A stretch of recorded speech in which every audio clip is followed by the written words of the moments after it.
Welcome back. Today we're going to talk about grading the Florida Panthers during the pause. Now, before I get started, I just want to ask you to please like, subscribe, hit that notification bell, which will alert you when my next video comes out, which will be about the Edmonton Oilers. Now, the last team I graded was the LA Kings there, and I'm shooting these videos in reverse alphabetical order, so I'll put up a few links to some of those other clubs that I shot already, somewhere up there over the next few minutes, but you can also find them in my playlists. Now, the Panthers! Is this the year? I thought it was supposed to be last year. Maybe the year before that.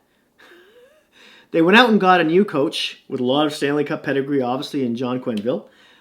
And they signed the biggest goalie on the free agent market in Petrovski.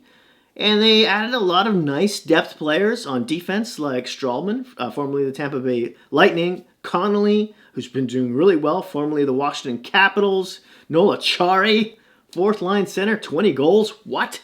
Formerly of the Boston Bruins. So, but then Bobrovsky can't save a beach ball this season. It's been a problem.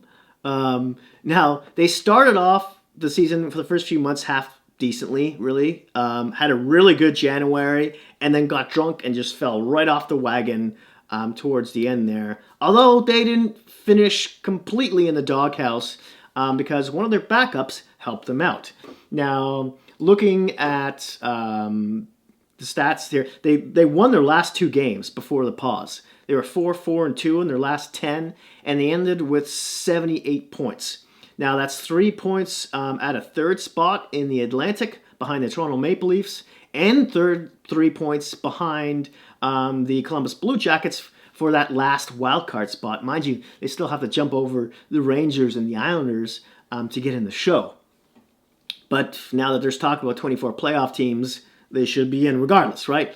But in any case, let's take a quick look at some of the trades that they did. And really only one, which they did at the trade deadline, in which they traded Vincent Rochak, surprisingly so, their second-line center, for Eric Holla, who's now their second-line center, Lucas Wallmark, who's now their third-line center, Eetu Luostarinen, who's ranked sixth on their top 10 prospect pool list by the Hockey News, who ranks them 10th, surprisingly, overall in the NHL, and Chase Prisky.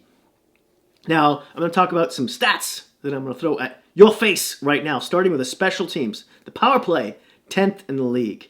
It was a second or third last season. Paul McFarland was a big part of that, one of their assistant coaches.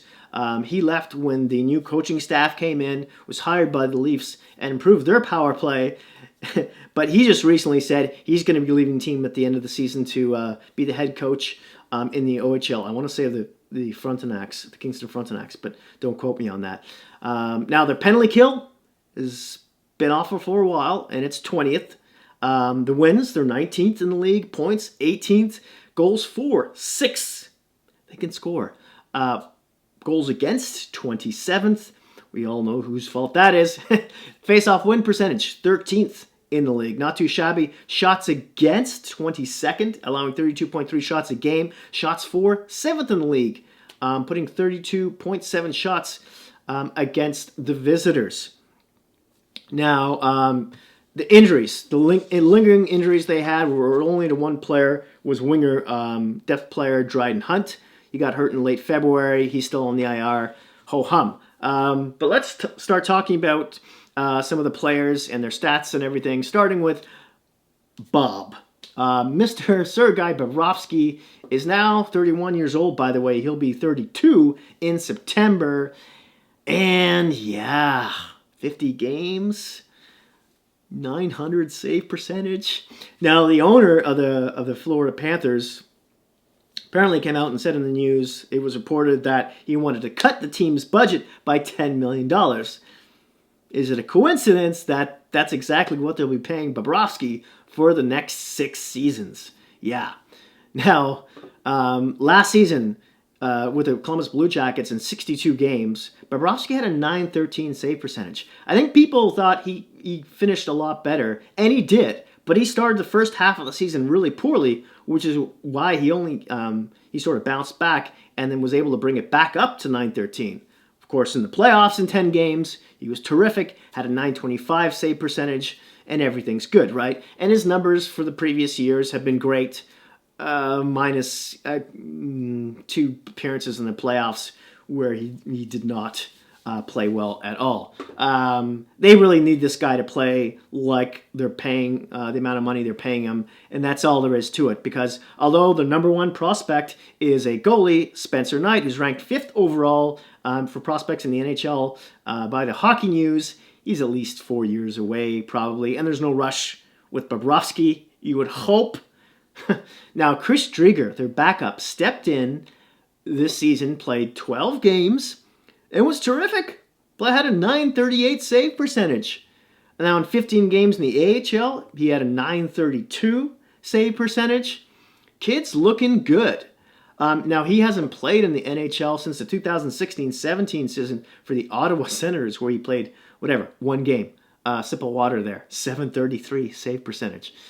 And if I look at his numbers between the AHL and ECHL over the past few seasons, they look good for the most part.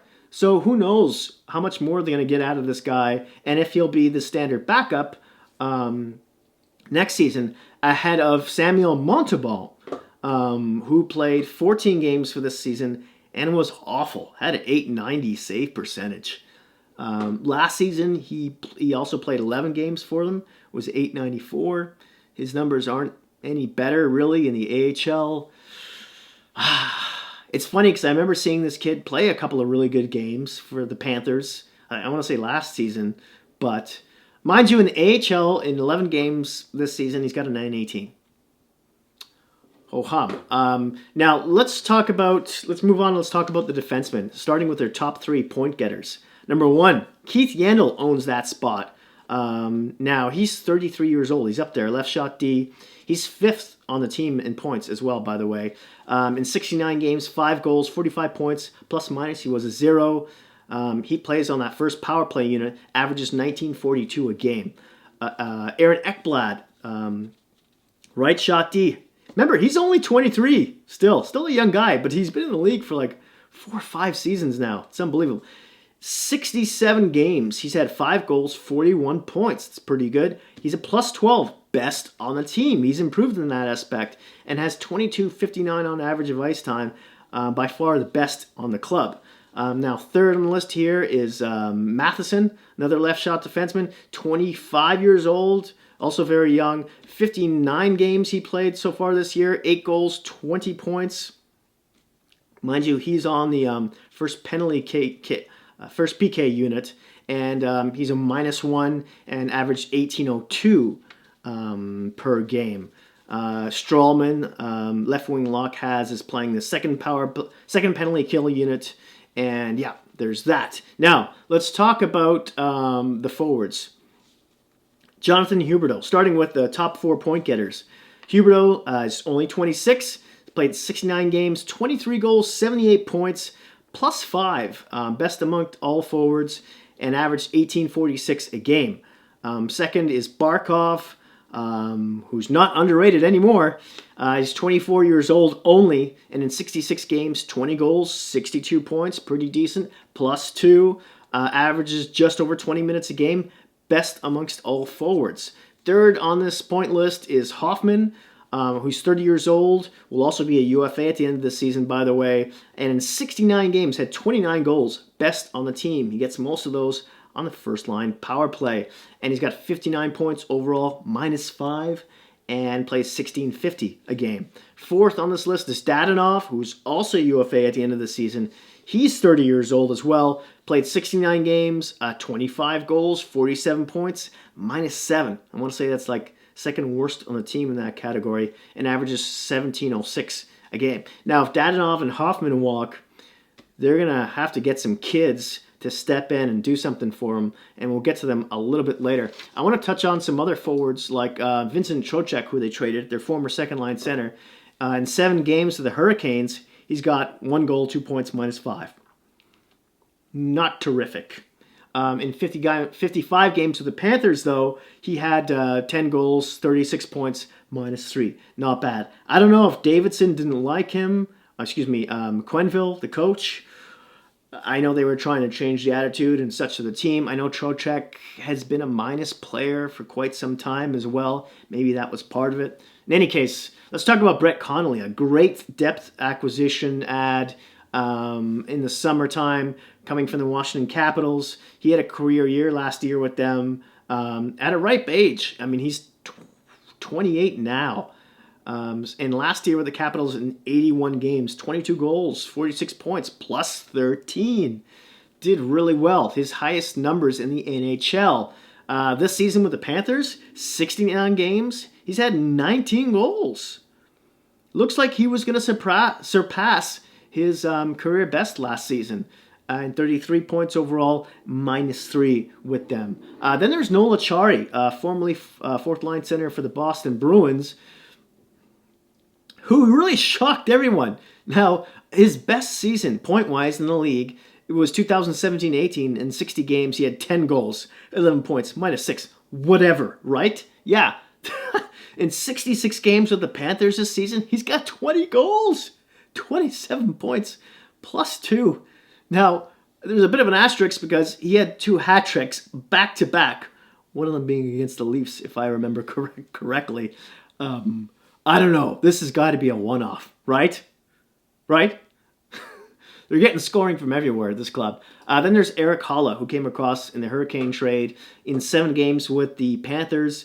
2 assists, 2 points, plus minus, he's a 0. Okay. 41 games with the Hurricanes this same season. He had 12 goals, 22 points, +1. Okay. Now, he played for the Vegas Golden Knights in their inaugural season, and he had a terrific year. In 76 games, 29 goals, 55 points, a career high from him, although he was a -16. And then the next year, in 2018-19, he got an injury. I think it was a knee issue. I think he got hurt against the Maple Leafs on top of that. He played 15 games only that year. And then he got injured, 2 goals, 7 points, +1. So he's had some injury problems ever since then. Perhaps he can find his game again, although I believe he'll be a UFA at the end of this season as well. Maybe they'll be able to sign him for cheap because of his injury woes. Lucas Wallmark, who they also got from the Hurricanes, who was a good player for them. Good, third, fourth line plugger.